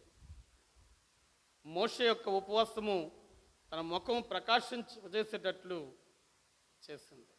ఈరోజు నీ ఉపవాసము వ్యర్థంగా పోకుండా ఆ ప్రకాశించబడినటువంటి వారముగా మనం ఉండడానికి ఉపయోగకరంగా ఈ 6 దినాలు ఉండాలని ప్రభు నామములో కోరుకుంటూ ఈ మాటలు నేను ముగిస్తూ ఉన్నాను. దేవుడి మాటలు దీవించునుగాక. ఆమేన్. తమ్ముడు ప్రార్థన చేద్దాం. మీకు ఇవ్వబడినటువంటి యొక్క ఉపవాస ప్రార్థనలో ప్రేయర్ రిక్వెస్ట్ మీరు ఇచ్చారు. ఈ ప్రేయర్ రిక్వెస్ట్ కొరకు కూడా మనం ప్రార్థన చేసుకుందాం. ఓకే, మీ ప్రార్థనలో సంఘాన్ని జ్ఞాపకం చేసుకోండి, దైవజనులు జ్ఞాపకం చేసుకోండి, మీ ఆత్మీయ తండ్రి గారు అయ్యగారిని నిత్యము మీ అనుదిన ప్రార్థన ఎప్పుడు కూడా జ్ఞాపకం చేసుకోవాలి. ఎప్పుడైతే మనం అలా జ్ఞాపకం చేసుకుంటామో మనం దీవించబడతాం, మనం ఆశీర్వదించబడతాం అనేటువంటి సత్యాన్ని మీకు తెలియపరుస్తూ ఉన్నాను. ప్రార్థన చేసుకుందాం, తలలు వంచుదాం. మమ్మల్ని అతి మిక్కిలిగా ప్రేమిస్తున్న మా ప్రియ ప్రేమగల మా తండ్రి, మీ ఘనమైన నామానికి మరొకసారి వందనాలు చెల్లిస్తూ, ఎంతవరకు మాతో మీరు మాట్లాడినందుకు వందనాలు ప్రభు. ఇదిగో నాయన, ఈ దాసులు ఏర్పరిచినటువంటి ఈ ఉపవాస దినాలు ప్రభు జయకరంగా జరగడానికి ప్రభు, ఇదిగో నాయన, ఈ 6 దినాలు వాడబడుతున్నటువంటి సేవకులు బహు బలముగా మీ ఆత్మచేత నింపబడి వాడబడ్డానికి మీరు సహాయం దయచేయమని వేడుకుంటూ ఉన్నాం. సంఘానికి దీవెనకరంగా ఆశీర్వాదకరంగా ఈ సేవకుడు వారి పరిచర్యకు దీవెనకరంగా ఆశీర్వాదకరంగా ఉండడానికి మీరు సహాయం దయచేయండి. మీరు కృప చూపమని వేడుకుంటూ ఉన్నాం. ఇదిగో నీ బిడ్డలు వట్టిగా తిరిగి వెళ్లకుండా మీ మాటల చేత తృప్తిపరచబడి తిరిగి వారి గృహాలకు వెళ్ళడానికి మీరు సహాయం దయచేయమని వేడుకుంటూ ఉన్నాం. ప్రభా, మీకే వందనాలు. చేరువచ్చిన ప్రతి బిడ్డను దీవించండి, ఆశీర్వదించండి. ఇదిగో ప్రతి కుటుంబాన్ని మీరు దీవించండి, ఆశీర్వదించండి. నీ మేళ్లతో ప్రభా నీ బిడ్డను తృప్తిపరచండి. ఇదిగో నాయన, 6 దినాల వారు ఉపవాస దినాల్లో వారు ప్రతిష్ఠించుకొని ఉండగా ప్రభా, ఇదిగో నాయన, దుష్టుడు ఏమాత్రము గలిబిలి చేయకుండా ప్రభా, ఏమాత్రము నీ బిడ్డను బలహీనపరచబడకుండా ఇదిగో ప్రతి విధమైనటువంటి ప్రభా, ఇదిగో ఆ సాతాను యొక్క క్రియలన్నింటినీ కూడా నజరేయుడు యేసు నామములో లయపరచమని వేడుకుంటూ ఉన్నాం. నీ బిడ్డలను మీరు తాకండి. నీ మాట ద్వారా ప్రభా, నీ ప్రత్యక్షత ద్వారా, నీ ప్రసన్నత ద్వారా ప్రభా, నీ బిడ్డలతో మీరు మాట్లాడి ప్రభా బలపరిచి నడిపించమని వేడుకుంటూ ఉన్నాం. కృప చూపండి. ఇదిగోనైనా ఈ యొక్క ప్రార్థన అవసరతను బట్టి ప్రార్థిస్తూ ఉన్నాం. ప్రభా ఇదిగో నాయన వీటిలో రాయబడిన అంశాలు ఏవైతే ఉన్నాయో వారి యొక్క అవసరతలన్నింటినీ కూడా ప్రభా మీ నామములో మీరుగా తీర్చమని వేడుకుంటూ ఉన్నాం. ప్రభా ఇవన్నీ కూడా మీ నామములో తీర్చబడునుగాక. ఇవన్నీ కూడా ప్రభువా వారి యొక్క జీవితాల్లో వారి కుటుంబాల్లో నెరవేర్చబడునుగాక.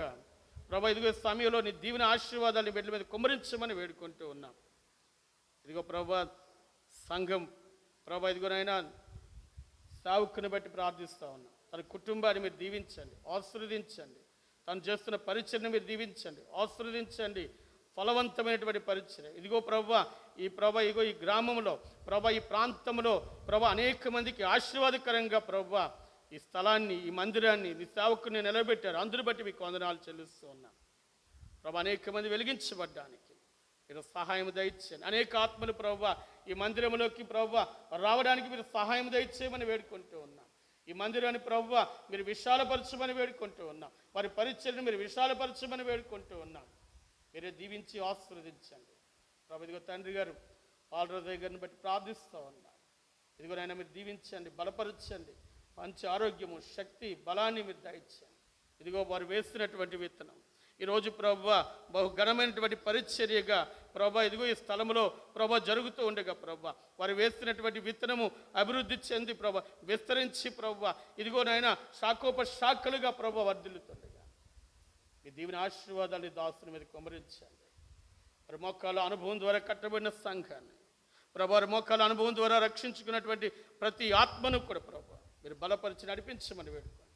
తండ్రి గారికి మంచి ఆరోగ్యము, శక్తి, బలాన్ని దయచేసి రానటువంటి దినాల్లో అనేక మందికి ప్రోత్సాహకరంగా ప్రభు అనేక ఆత్మలను బలపరిచేటువంటి వారిగా వాడుకుంటున్న విధానం బట్టి నీకు వందనాలు చెల్లిస్తూ ఉన్నాం. ప్రత్యేక దినాన్ని మీరు దీవించి ఆశ్రయించండి. మీ బిడ్డలు తిరిగి వారి గృహాలకు వెళ్తుండగా క్షేమకరంగా పంపించండి. ఇదిగో లోకంలో ఉన్నదేది కూడా వారిని అంటకుండా ఇదిగో ప్రభువా లోకంలో ఉన్నదేది కూడా ప్రభువా మరలా వారి దరికి చేరకుండా నీ పరిశుద్ధమైన కాపుదల కంచె ప్రభువా వారి చుట్టూ ఉంచి మీరు నడిపించమని వేడుకోండి. నీ చిత్తాన్ని బట్టి మరలా మీరు రేపటి దినాన మేము కలుసుకొని నేను మహింపరిచి ప్రభు నీ వాక్యము ద్వారా ప్రభువా మమ్మల్ని మేము సరిచేసుకునేటువంటి కృపాభాగ్యం మాకు దయచేయమని యేసయ్య శ్రేష్టమైన నామములో అడిగి వేడుకొంచున్నామా పరమ తండ్రి, ఆమేన్.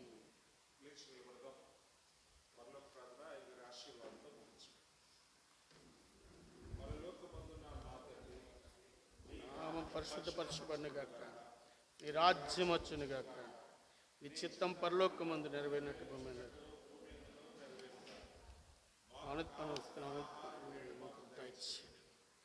మనస్తున్న మీ క్షేమ ప్రకారం మనం క్షమించు.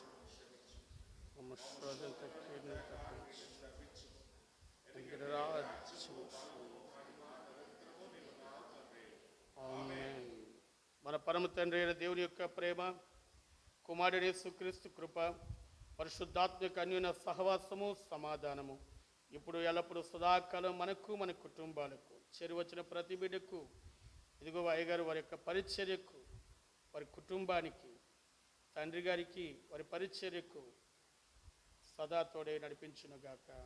ఆమేన్. రేపు 8 గంటలకి వాక్యాన్ని మనము ధ్యానించడానికి సిద్ధపడదాము. కాబట్టి 6 గంటల్లోనే కార్యక్రమాలు క్షమించండి.